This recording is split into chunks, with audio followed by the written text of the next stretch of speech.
Bien, Alejandra, entonces es una, ¿cómo se escoge el tema para este tipo de investigaciones bandera? Esa es Ya. una gran pregunta. Mira, nosotros, pues, como saben, somos un centro de investigación en finanzas públicas, ¿no? Entonces, iniciamos con aquel tema donde, pues, en 2017 era en el que más se gastaba, y ese era la educación. Entonces, el primer reporte bandera fue sobre educación y después seguimos con pensiones, porque era el segundo rubro donde más se gastaba. Y así, ¿no? Después fuimos definiendo que estos eran como 5 columnas del gasto público. Hicimos, como te decía, educación, pensiones, salud, seguridad y terminamos con infraestructura. Y después, pues si ya habíamos analizado el lado del gasto, y vamos a analizar el lado de ingresos, que fue lo que hicimos el año pasado, ¿no? Además, había pues una posible reforma fiscal y eso nos daba como el mejor marco para hablar de los ingresos. Y después también tenemos un área de finanzas públicas locales.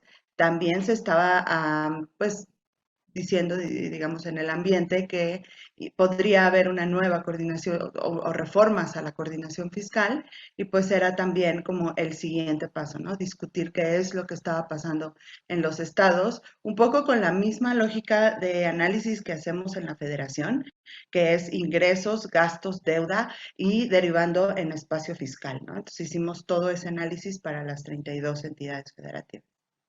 Bien, oye, ¿y resultados?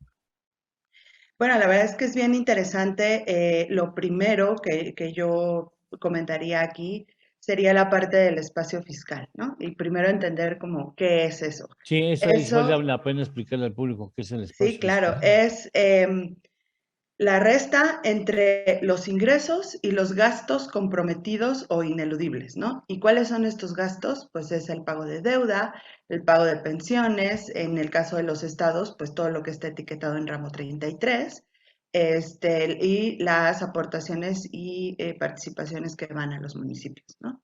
Entonces, una vez que haces esa resta, te queda un remanente, vamos a decirlo así, que tú deberías poder utilizar para innovar, para hacer nuevas políticas públicas, para atender emergencias, en el caso de ahora la pandemia, o incluso en el caso ahora de la inflación, ¿no? Que está teniendo efectos en las personas más vulnerables. Entonces, lo que encontramos es que en promedio los estados tienen 8,000 pesos, 8,600 pesos por persona como espacio fiscal, ¿no? Y eso lo tienen que utilizar, como te decía, para estas nuevas políticas, para una parte de educación, para fortalecer el sistema de salud, porque está siendo pues evidente que lo que se transfiere de la federación no es suficiente o no está utilizado de manera eficiente para proveer estos servicios, bienes y servicios. Y también pues hablamos de cómo aumentar este espacio fiscal para que los estados pudieran tener más proactividad, ¿no? Diseñar Sí, mejores claro. políticas para su población conforme va cambiando la población, porque los estados tienen dinámicas distintas, ¿no? A los del norte, a los del sur, a los del centro. Claro. Entonces, pues hablamos de fortalecer las haciendas locales, tanto de implementar como fortalecer algunos impuestos, tenencia, predial, impuestos verdes, pero también entender que hay otras dos opciones que también hemos platicado aquí en tu programa, Eduardo, que son eficientar gasto, ¿no? Entender cómo, por ejemplo, seguridad, la verdad es que los estados no gastan poco. Además de lo que gasta la federación, ellos utilizan parte de ingresos propios y de participaciones para policía, ¿no? Para Sí. algunos asuntos de seguridad y aún así, pues no se ven resultados. Entonces, entender qué es lo que está pasando ahí y cómo hacer más eficiente el gasto. Y por otro lado está la parte de la deuda, que pues ahí también tendríamos que entrar en un tema muy amplio porque trata de la ley de disciplina financiera.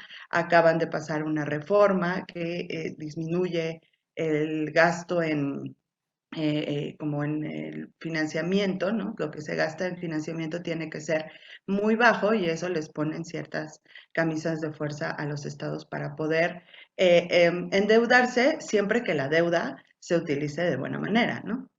Y van a tener los estados que trabajar en procurarse recursos, porque cada día el gobierno federal tiene menos lana, o sea, tiene menos recursos para poder destinar a los estados, porque tiene un compromiso muy alto con su política social. El contexto es muy caprichoso. El asunto de la subsidio de las gasolinas le va a meter un problemón al gobierno federal durísimo, porque además no sabemos cuándo va a parar los precios del petróleo en esos niveles. No, nadie tiene la bolita de cristal. Y este asunto puede llegar al momento en donde el gobierno no pueda más subsidiar la gasolina y de todas maneras la inflación se dispare porque incrementando la policía, incrementando la gasolina, se dispara todo lo demás, porque es un precio líder en la economía. Sí, bueno, yo ahí digo, de todos modos, aún conteniendo gasolinas, los alimentos, la inflación en alimentos está creciendo muchísimo y eso creo que no se habla tanto porque le está pegando a la gente pues Sí, más vulnerable, más pobre y puede tener implicaciones hasta de nutrición y de falta de oportunidades en el futuro, ¿no? Entonces, pero ahí, eso no se arregla con facilidad y rápido. La producción de alimentos es un asunto de ciclos agrícolas, de apoyo. O sea, claro. tú metes una política en favor del campo e incremento en la producción y no tiene resultado el mes entrante. Eso tiene resultados en años. Claro, pero si la lógica de contener la inflación es con subsidios o estímulos a la gasolina, ¿por qué no pensamos en subsidios a los alimentos, ¿no? Y focalizados para las personas que más lo necesitan. Solamente es Es una sugerencia. una opinión muy personal y sobre todo que los estados, los municipios saben quiénes están sufriendo las consecuencias de esta alta inflación y ellos podrían también activar cosas. Ahora, Claro, no se trata de no recibir gasto de la federación, porque eso tiene que ver con un marco y un acuerdo de coordinación que tenemos desde hace varios años y tiene una razón de ser, ¿no? Pero aquí el asunto es invitar a esos gobiernos locales pues a ser más proactivos, a entender que necesitan recursos y también necesitan diseñar políticas en todos los ámbitos, en todos, o sea, en educación, en salud, en seguridad, en infraestructura gastan poquitito, Eduardo, poquito, sí, y ellos son los que tienen pues los recursos naturales, los espacios, los elementos para poder incentivar la inversión dentro de sus estados. Entonces, no es quitar la responsabilidad que tiene la federación, sino que ellos se sumen a claro. ¿no? A una cosa más ahora sí que de equipo coordinada como país. Muy bien, muchas gracias. ¿Está de acceso libre este estudio? Totalmente, lo encuentran en el micrositio, que por cierto está fabuloso. Sí, Entren, ahí van a poder consultar los datos específicos de los estados de todo lo que les estoy sí. conversando. El sitio es Finanzas finanzaslocales.ciep.mx, locales punto ciep. ciep.mx, Sí, y también pueden accesar desde la página general que es ciep.mx. ciep.mx.